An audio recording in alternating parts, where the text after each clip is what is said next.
Hello बच्चों, हिंदी व्याकरण में आज का हमारा टॉपिक है शब्द विचार और वाक्य विचार। जैसा कि हम सब जानते हैं, भाषा को समझने के लिए हमें वर्णों के माध्यम से अपनी बात को समझाना पड़ता है, लेकिन सिर्फ वर्णों से ही हम अपनी बात को सही तरीके से नहीं समझा सकते हैं। इसके लिए हमें शब्दों की आवश्यकता पड़ती है और एक से अधिक वर्णों को व्यवस्थित क्रम में जोड़कर हम शब्दों की रचना कर सकते हैं। तो इस आधार पर शब्द की परिभाषा है एक या एक से अधिक वर्णों के सार्थक समूह को शब्द कहते हैं, या वर्णों का ऐसा समूह जिससे पूरा पूरा अर्थ प्रकट हो शब्द कहलाता है। जैसे कमल, सिपाही, आसमान आदि। यदि इन्हीं वर्णों को सही क्रम में नहीं रखा जाए तो ये सार्थक शब्द नहीं कहलाएंगे। जैसे लमक, पाहिसी, सनमाहा आदि। इसलिए शब्द रचना के लिए वर्णों का सही क्रम में होना ज़रूरी है। और एक बात मैं आपको बताना चाहूँगी कि भाषा को समझने के लिए हमें शब्दों की आवश्यकता पड़ी, और शब्दों से भी हम अपनी भाषा को सही से नहीं समझा सकते हैं। शब्दों के माध्यम से हमें फिर वाक्य रचना की आवश्यकता पड़ती है। इस तरीके से व्याकरण में सभी विषय आपस में एक दूसरे से जुड़े हुए हैं। शब्द दो प्रकार के होते हैं, एक सार्थक शब्द और एक निरर्थक शब्द। जिन शब्दों से कुछ अर्थ निकलता हो उन्हें सार्थक शब्द कहते हैं। जैसे बिल्ली, आदमी, पेड़, सहेली, गुड़िया, मिठाई, राजा, खरगोश आदि। इन शब्दों को पढ़ते ही हमें यह पता चलता है कि हम किसके बारे में बातें कर रहे हैं। मतलब कि शब्द को बोलते ही उस चीज़ का चित्र हमारे सामने दिखाई देने लगता है। जबकि निरर्थक शब्द वे होते हैं जिनसे कोई अर्थ नहीं निकलता है। जैसे याड़ी गु, गोस्खर, रपे, ठाईमी, पलश। इन शब्दों को पढ़ने के बाद हमें इनका कुछ भी अर्थ पता नहीं चलता है, अतः ये निरर्थक शब्द हैं। शब्द के भेद। शब्द के 4 भेद होते हैं। उत्पत्ति के आधार पर, नंबर 2 रचना के आधार पर, नंबर 3 अर्थ के आधार पर, और नंबर 4 प्रयोग के आधार पर। आगे हम विस्तार से इनके बारे में चर्चा करेंगे। उत्पत्ति के आधार पर। उत्पत्ति के आधार पर भी शब्द के 4 भेद माने गए हैं, तत्सम, तद्भव, देशज और विदेशी। तत्सम शब्द संस्कृत भाषा से ज्यों के त्यों हिंदी में प्रयोग हुए हैं, इनमें कोई भी बदलाव नहीं आया है। जबकि तद्भव शब्दों में कुछ बदलाव आया है। संस्कृत के तत्सम शब्दों का बिगड़ा हुआ रूप तद्भव शब्द कहलाता है। देशज शब्द जिनकी उत्पत्ति अपने देश में ही हुई है, जैसे कुटी, खचाखच, पटाखा, सरसों। और विदेशी शब्द, कुछ शब्द विदेशी भाषाओं के भी हिंदी में ज्यों के त्यों प्रयोग किए जाते हैं। जैसे डॉक्टर, इशारा, दर्जी, चाकू, हॉस्पिटल आदि। नंबर 2 रचना के आधार पर। रचना के आधार पर शब्द के 3 भेद माने गए हैं, योग शब्द, यौगिक शब्द, योगरूढ़ शब्द। योग शब्द वे होते हैं जिन्हें तोड़ा ना जा सके, जैसे हाथी, चिड़िया, व्यक्ति, लौकी आदि। यदि हम इन शब्दों को तोड़कर लिखेंगे तो ये निरर्थक शब्द माने जाएंगे, इनसे कोई अर्थ नहीं निकलेगा। इसलिए योग शब्दों को हम तोड़ नहीं सकते। नंबर 2, यौगिक शब्द। जो शब्द दो सार्थक शब्दों से मिलकर बनते हैं उन्हें यौगिक शब्द कहा जाता है। जैसे चिड़ियाघर, दूध वाला, विद्यालय, रेलगाड़ी आदि। इन शब्दों में दो सार्थक शब्द मिलाकर बनाए गए हैं, जैसे चिड़िया प्लस घर, दूध प्लस वाला, इसलिए इन्हें यौगिक शब्द कहते हैं। यौगिक मीन्स दो या दो से अधिक शब्दों का मिला हुआ रूप। नंबर 3, योगरूढ़ शब्द। जो शब्द दो शब्दों से मिलकर बनते हैं लेकिन उनका अन्य अर्थ निकलता है, उनका तीसरा ही अर्थ निकलता है। जैसे गजानन, पीताम्बर, नीलकंठ, त्रिनेत्र आदि। गजानन मीन्स गज प्लस आनंद, हाथी के मुख जैसा, लेकिन इसका तीसरा अर्थ होता है गणेश। इस प्रकार से तीसरा अर्थ देने वाले शब्दों को योगरूढ़ शब्द कहते हैं। नंबर 3, प्रयोग के आधार पर शब्द के दो भेद होते हैं, विकारी शब्द और अविकारी शब्द। विकारी शब्द, इनमें लिंग, वचन और काल के अनुसार परिवर्तन होता है। ये भी 4 प्रकार के होते हैं, संज्ञा, सर्वनाम, क्रिया और विशेषण। इनका विस्तार पूर्वक अध्ययन हम आगे के विषयों में करेंगे। नंबर 2, अविकारी शब्द। अविकारी शब्दों में लिंग, वचन और काल के अनुसार परिवर्तन नहीं होता है।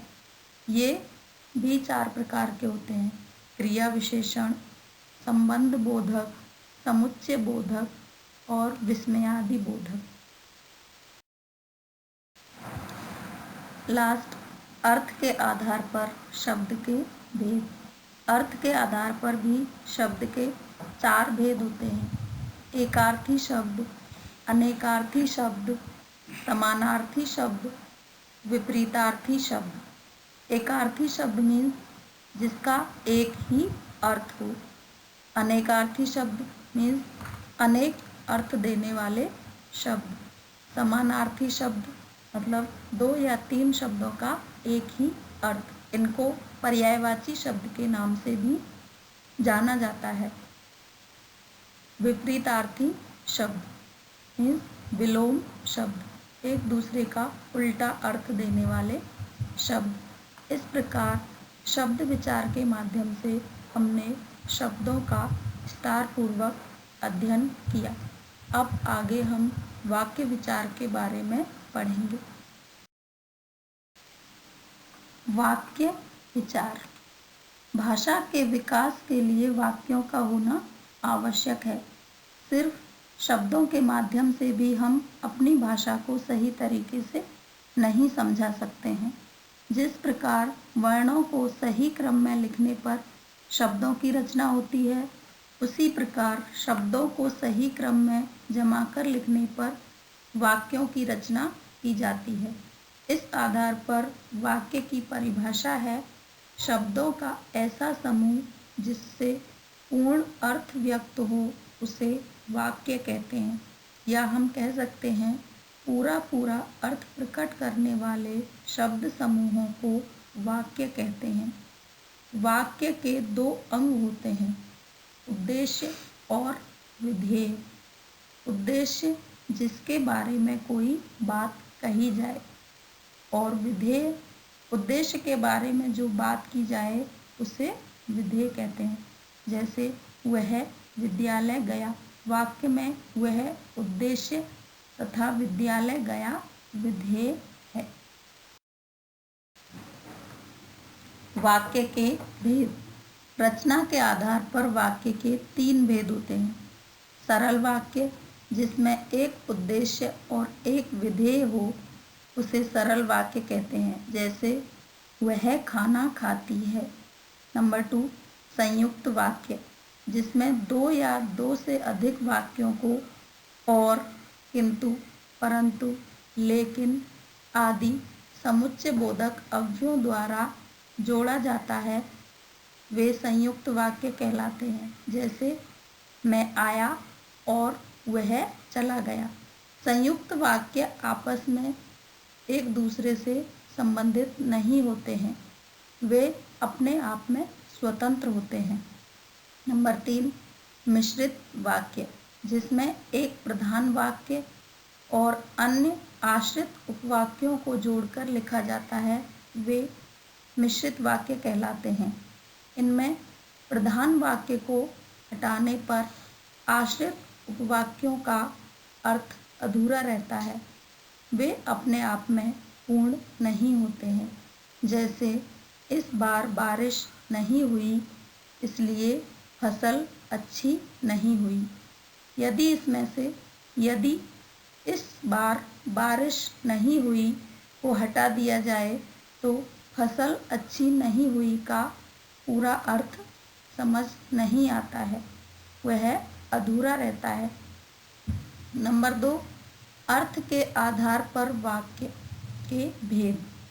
अर्थ के आधार पर वाक्य के 8 भेद होते हैं। नंबर 1, विधानार्थक वाक्य, जैसे लड़की पुस्तक पढ़ती है। इनको सरल वाक्यों के नाम से भी जाना जाता है। निषेधवाचक वाक्य, लड़की पुस्तक नहीं पढ़ती है, इसमें नहीं का प्रयोग किया जाता है। प्रश्नवाचक वाक्य, जिनमें कोई प्रश्न पूछा जाए, क्या लड़की पुस्तक पढ़ती है। आज्ञार्थक वाक्य, जिनमें आज्ञा दी जाए, तुम पुस्तक पढ़ो।